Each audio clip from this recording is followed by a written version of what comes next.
guys, today we'll read the books contain not to read the new books, but we will read the book shore to shore contain. Okay, now we will into a next chapter, and this chapter I think some of you will like, and some of you maybe a little bit. Okay, I think I like this book very much. Chapter is Leaf in his new land. Leaf in his new land. Let's read. Now Eric, a Viking, had lived in Greenland for 50 years. His son Leif had grown up to be a big, strong man. One spring, Leif said to his father, "I had never seen Norway. I long to go there and meet the great men and see the place that plot sings about." Eric answered, "It is right that you should go. No man had really lived until he had seen Norland." So he helped Leif find a boat and sent him off. Leif sailed for months, passing Iceland and Shetland. He stopped at all these places and feasted his mind on the new things, and everywhere men received him gladly, for he was handsome and wise. But at last he came to Norway. For a while he walked the land as though he were in a dream. He looked at this and that and everything and loved them all because it was Norway. I will go to the king," he said. He had never seen a king. There were no kings in Iceland or Greenland. So he went to the city where the king had his fine home. The king named Olaf. Now the king was going to hold a feast at night, and Leif put on his most beautiful clothes to go to it. He had some shoes scarred with golden clasps. He threw around himself a cape for the Scotland velvet lined with silver fur. On his head he put a nightcap of bright colors. Then he walked to the king's feast hall and went through the door. It was a great hall, and it was full of richly dressed men. There were many gold hairband and bracelet, glittering sword and spurs hung from the wall. There was so much noise of talking and laughing. At first, Leif did not know what to do, but at last he went and sat on the very end seat of the bench near him. As the feast went on, King Olaf sat in his high seat and looked about hard and noticed Leif. There is a man marked," he said to himself. He is surely worth knowing. He carries his head like a ruler of men. He has Leif to come to him. So Leif walked down the long hall and stood before the king. "I'm glad to have you for a guest," the king said. "What are your name and country?" "I'm Leif Edres, and I come from the way of Greenland to see you in old Norway." "From Greenland," said the king. "It is not often that see a Greenlander. Many come to Norway to trade, but the seldom come to the king hall. I shall glad to hear about your land. Come up and speak with me." So Leif went up steps of the high seat and sat down by the king and talked with him. When the feast was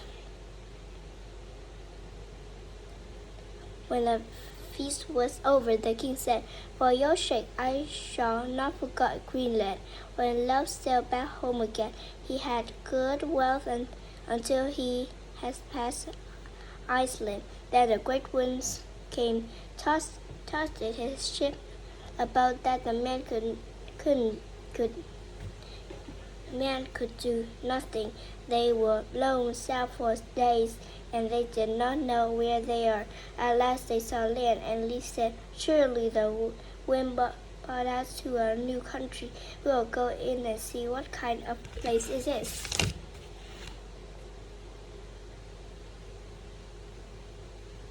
So he started for it. As they came near, the man said, "See the great trees and the soft green shore. Surely this is a better country than Greenland or Iceland." When they landed, they dropped it to their knees and felt the ground. "I have never rested on a bed softer than this grass."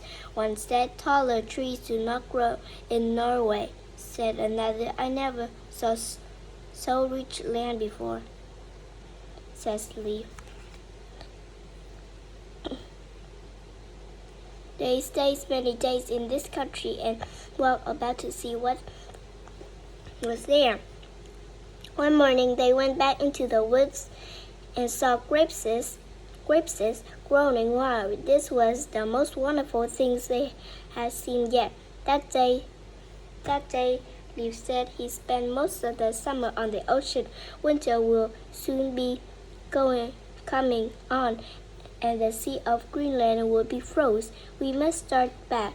I mean to take some of the things of this land to show to our people at home. We will fill the rowboat with grapes and tow it behind us. The ship we will load with logs from these great trees. That will be welcome in Greenland, where we have neither trees or vines. Now I shall gather grapes for the next few days, and the other half shall cut timber."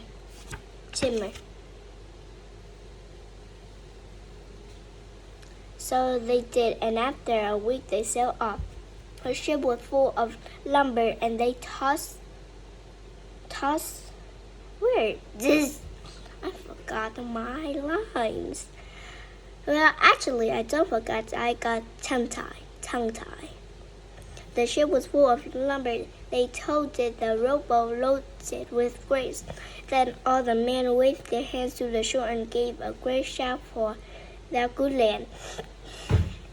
For the voyage home, they had farewell and sailed into Aldrich Harbor before the winter came. Eric saw the ship and ran down to the shore. He took Leaf into his hand and said, "Oh, my son, my oath, I anxious to see you. I want to hear of all that has been and done." "See what I brought home," says Leaf. "Lumber!"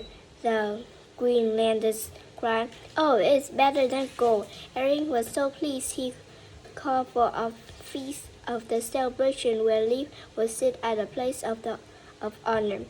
So Leaf sat in a high seat opposite Eric, and he told them of the storm and of the new land. The Greenlanders listened with wide open mouths to all this. No one could forget this story. For many nights, as men sat about the long fires, they talked of what wonderful rich land and wished for the day they could see for themselves.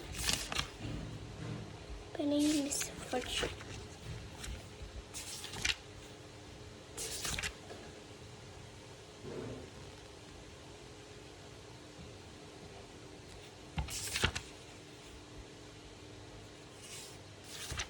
Wait.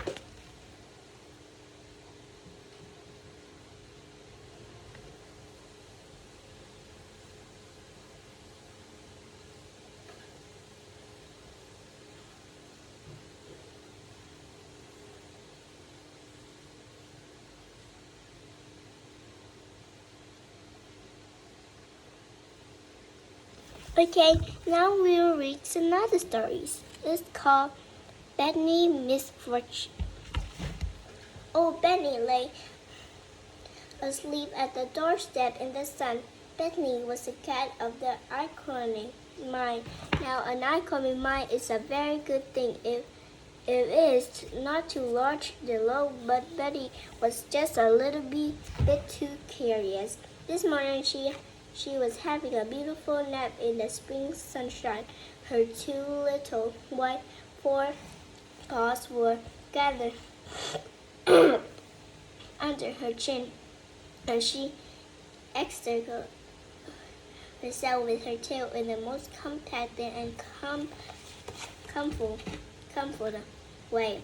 Now then, she lifted her sleeves, lids, and wing a little. Perhaps she saw, or did not saw, the bright blue ocean at the end of the rocky scope before her, and the white sails here and there, and the white clouds streaming in the fresh air.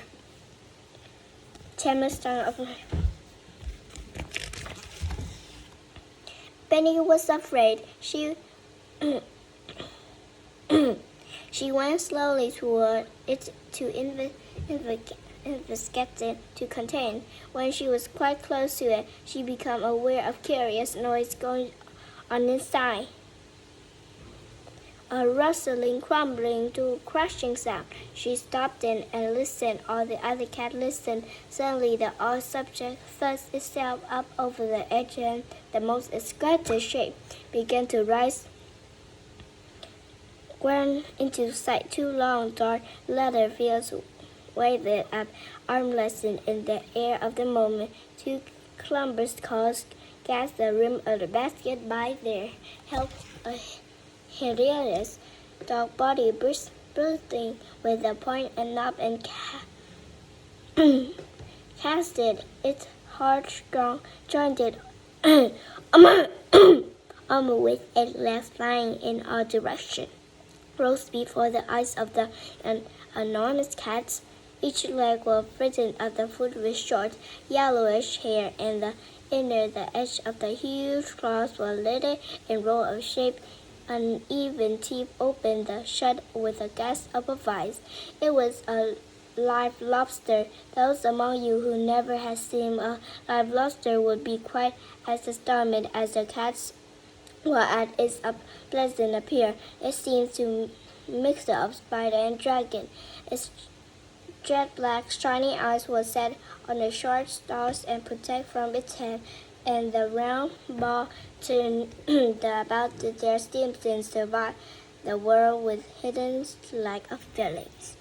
Okay, this story ends here, and I'll end my videos here too. I hope you have the very, very, very, very, very, very great stories. I think I like From Shore to Shore more, but we don't think that because there's more story in grade 3, and there are 9 stories, and I will read all of that for you. And when the end of the 9th story, I will think and I will guess what kinds of stories do you like. For me, I don't know yet, but bye, guys.